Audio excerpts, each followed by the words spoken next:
ఆంధ్రప్రదేశ్లోని గుంటూరు జిల్లా పత్తిపాడు నియోజకవర్గానికి చెందిన కోవూరు లక్ష్మి ఆదర్శ మహిళా మండలి అధ్యక్షురాలు. పత్తిపాడు నియోజకవర్గంలో జగన్ ప్రభుత్వం అరాచకాలకు అంతులేకుండా పోయిందని ఆమె చెప్పారు. మహిళలతో గంజాయి అమ్మించడం మొదలుకొని తప్పుడు పత్రాలతో ఆస్తులను, భూములను కాజేయడం వంటి దారుణాలు ఎన్నో జరుగుతున్నాయని వాపోయారు. రాడ్లతో బెదిరించడం నిత్యకృత్యం అయిపోయిందని ఆవేదన వ్యక్తం చేశారు. ఆంధ్రప్రదేశ్లో జగన్ సర్కారు అరాచక పాలన కొనసాగిస్తోందని ఆరోపిస్తూ ఆ మహిళ ఏకంగా తన బొటన వేలును కోసుకుని నిరసన తెలిపింది. దేశ రాజధాని ఢిల్లీకి వెళ్లి రాష్ట్రపతి ద్రౌపది ముర్ము, ప్రధాని నరేంద్ర మోడీ, సుప్రీంకోర్టు ప్రధాన న్యాయమూర్తి జస్టిస్ డివై చంద్రచూడ్లను కలిసే ప్రయత్నం కూడా చేసింది. వారిని కలవడం వీలు కాకపోవడంతో జగన్ పాలనలో ఏపీలోని మహిళలు ఎదుర్కొంటున్న సమస్యలను దేశం దృష్టికి తీసుకురావాలనే ఉద్దేశంతో తన వేలును నరుక్కున్నట్టు తెలిపింది. రేపటి నుంచి తను ఆమరణ నిరాహార దీక్ష కూడా చేపడతానని తెలిపింది. నా పేరు కోపూరి శ్రీలక్ష్మి అండి. ఆదర్శ మహిళా మండలి అధ్యక్షురాలని. ఇది జరిగింది శనివారం అండి. పోయిన శనివారం జరిగింది. అది ఢిల్లీలో చేసామన్నమాట.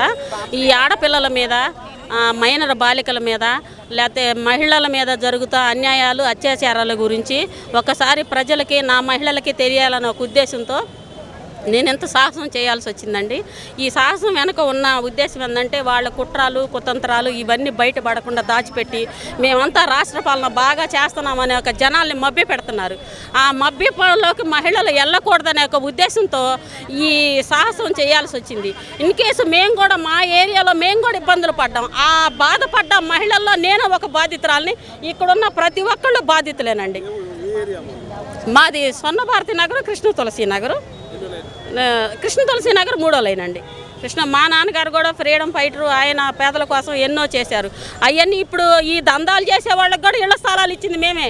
వాళ్ళు ఎక్కడో తుమ్మల చీరలు ఎక్కడో బతికే వాళ్ళని పని బాట లేకుండా, ఇల్లు వాకిలు లేకపోతే తీసుకొచ్చి ఇక్కడ మేము మా ఇంట్లో పెట్టుకొని మేము ఇళ్ల స్థలం ఇస్తే నల్లపాటి శివయ్య అనే రౌడీ గ్యాంగ్తో చేరి ఈ వెంకట అనేవాడిని పక్కన పెట్టుకొని ఒక రౌడీల ముఠాని తయారు చేసుకొని భూదందాలకి, గంజాయి అమ్మటానికి ఏందో టిక్క మక్క ఆట అంట, పేకాట, ఆ ఆటలో అవన్నీ ఆడిచి ఆ డబ్బులు సొంతం చేసుకొని ఎవరన్నా ఎదురు తిరిగితే ఈ గంజాయి తాగే పిల్లల చేత కొట్టించటం, ఇవన్నీ చేయటం. అక్కడ ఒక మాఫియా నడుస్తుంది. పిల్లలు గంజాయి తాగుతుంటే ఎవరికి చెప్పుకోలేక పిల్లలను భయపడితే ఆ తల్లుల్నే ఆ పిల్లల సైకోలాగా మరి కొట్టే పరిస్థితి వచ్చింది. ఎవరికన్నా చెప్పుకుంటే పరువు వైద్యం అనేది దాచుకొని చాలామంది మహిళలు బాధపడుతున్నారు. అందులో ఇన్ కేసు మేము కూడా బాధపడుతున్నాం కాబట్టి ఇవన్నీ నా మహిళా జాతికి తెలియాలి, మైనర్ బాలులకు తెలియాలి, నా రాష్ట్రానికి తెలియాలి అనే ఒక ఉద్దేశంతో ఇంత సాహసం ఇక్కడ ఇచ్చిన ఎస్పీకి ఇచ్చాము, కలెక్టర్ గారికి ఇచ్చాము, మరి ఆఖరికి డీజీపీకి, సిఐడికి ఇచ్చి ఎవరు పట్టించుకోలేదు. సీఎం గారి దగ్గర కూడా 2 సార్లు వెళ్ళామండి. సీఎం గారు కూడా పట్టించుకోలేదు. ఈ పట్టించుకోవట్లేదు కాబట్టి ఢిల్లీ వెళ్ళి ఎంత సాహసం చేసి మేము ఇకనైనా నా మహిళలు, నా జాతి మహిళలు మేలుకొంటారు, ఈ అక్రమ రాష్ట్రాన్ని పారదోలతారు అనే ఒక ఉద్దేశంతో ఈ సాహసం చేయాల్సి వచ్చిందండి. కలిసామండి.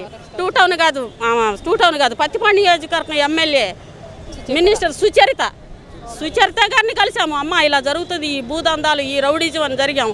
ఇలా 20 మంది వెళ్ళి, ఒక్కళ్ళు కాదండి, 20 మంది వెళ్తే ఈ పేపర్ ఇలా పేపర్ ఇటు తీసుకున్నా చూస్తామేమని అట్లా ఇసిరేసింది మా ముందు. వాళ్ళకి సపోర్ట్ న్యాయమంతులకు సపోర్ట్ లేదు. ఆమె కింద రౌడీలేక, ఆమె అనుచరులేక, మంచి వాళ్ళకి స్థానం ఎక్కడ వైసీపీలో లేదు, దుర్మార్గులకే స్థానం ఉంది. అందుకనే ఇంత సాహసం చేసి ఇంత ముందుకు నడుము కట్టుకొని ముందుకు నడవాల్సి వచ్చిందండి. హైకోర్టు నుంచి ఆర్డర్ వచ్చింది వాళ్ళ మీద యాక్షన్ తీసుకోమని. ఆ పేపర్లు ఎవిడెన్స్ అన్నీ ఉండేయండి. రేపు ఎస్పీ గారికి, కలెక్టర్ గారికి సబ్మిట్ చేసి ఆమరణ నిరాహార దీక్షలో కూర్చొని న్యాయ నిర్ణయం వాళ్లే చెయ్యాలని కోరుకుంటున్నామండి.